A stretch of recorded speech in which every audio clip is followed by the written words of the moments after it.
오늘 하나님께서 주신 말씀은 시편 68편 1절에서 18절 말씀입니다.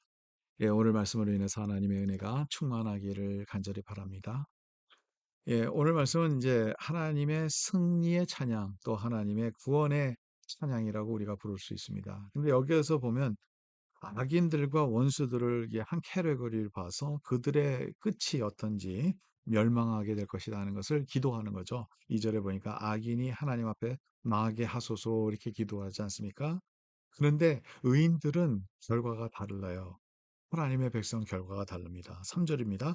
의인은 기뻐하여 하나님 앞에서 뛰놀며 기뻐하고 즐거워할지어다.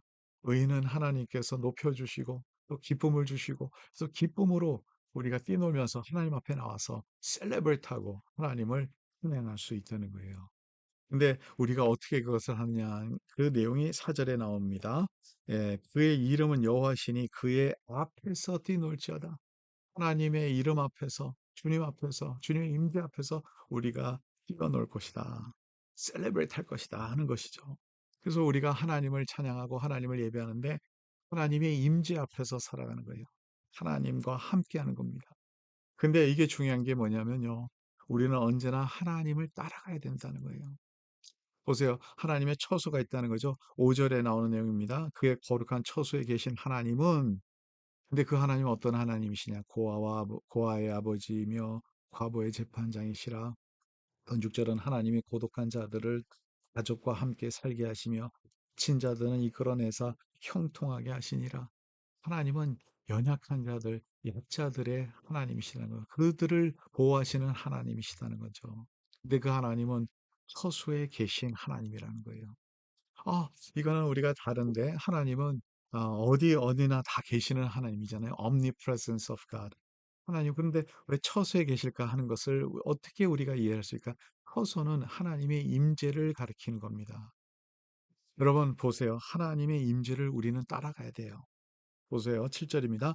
하나님의 주의 백성 앞에서 앞서 나가사 광야에서 행진하셨을 때에 하나님의 백성이 앞에서 앞서 나가서서 하나님은 언제나 우리를 앞서서 나가시 하나님의 임재를 앞서 나가실 때 우리는 그 임재를 위해서 나아가는 거예요.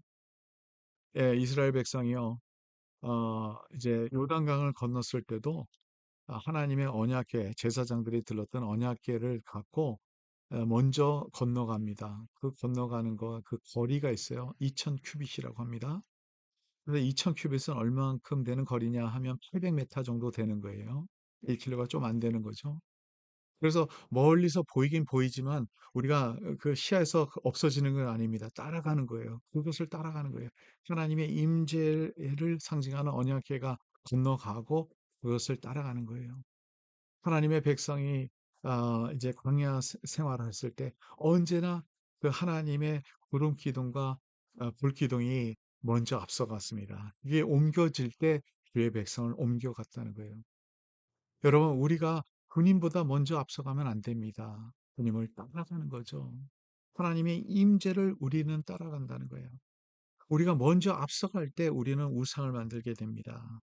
모세가 이제 십계명을 받고 호렙산에 올라갔잖아요. 그러니까 안 보이니까 이 사람들이 와서 우리를 위하 이 모세가 없어졌는데 어떡하냐는 거죠. 그러니까 이제 아론이 금도 가져오라는 거죠. 귀걸이, 목걸이 뭐 이런 거 다 가져와서 녹여서 금송아지를 만들지 않습니까? 이 신이 우리를 애굽에서 인도해냈다는 거예요. 말도 안 되는 우상을 만들어 놓고 자기네가 만든 그런 것을 신이라고 부르고 거기에 애굽에서 인도해냈다고 하나님이 하셨는데 여러분 여기에서는 앞서갔다는 거예요. 하나님을 기다릴 줄 몰랐다는 거죠. 여러분 신앙에서 가장 중요한 것은 바로 이러한 모습인 것 같아요. 우리가 말씀을 듣고 배우고 거기에서 따라갈 수 있는 것이 얼마나 중요한지 모릅니다. 우리의 신앙은 언제 하나님보다 앞서가면 안 됩니다. 하나님의 말씀을 따라가는 거죠. 그래서 말씀이 있을 때 그것을 따라가는 게 주의 백성들이라는 거죠. 내가 서둘러서 하나님이 안 보이니까 하나님을 만들겠다는 게 아니라 하나님께서 역사하실 때까지 기다리고 하나님의 임재를 기다리고 그 임재를 우리는 따라가는 거예요. 그래서 더 열심히 우리는 신앙생활 할 때 주님을 따라가는데 뭐 초점을 갖고 신앙생활을 해야 된다는 거예요. 근데 바로 주님의 임재가 있는 곳이 있다는 거죠. 그것을 어디라고 말하냐면 신의 산이라는 거죠. 오늘 말씀을 보니까 계속 신의 산에서 내용이 나오지 않습니까? 17절에도 보면 하나님의 병거는 천천히요 만만이라 주께서 그 중에 계심이 신의 산 성소에 계심 같도다. 근데 이 신의 산이요, 그게 높은 산이 아니었어요. 예. 오히려 바사산 같이 높은 산들이 있었습니다. 그래서 15절에는 이렇게 얘기합니다. 바산의 산은 하나님의 산임이요. 바산의 산은 높은 산이로다. 그다음에 이게 하나님의 산이라고 하지만 그다음 내용이 좀 혼돈이 돼요. 너의 높은 산들아 어찌하여 하나님이 계시려 하는 산을 시기하여 보느냐. 진실로 여호와께서 이 산에 영원히 계시리로다. 그다음에 그 산이 어떤 산이냐면 17절에 신의 산이라는 것이죠. 예. 바산이라는 그 산이 하나님의 산이라고 말하는 그 뜻은 뭐냐면 하나님께서 만드신 이 바산이요. 요단강 동쪽에 있었던 이게 산맥이었어요.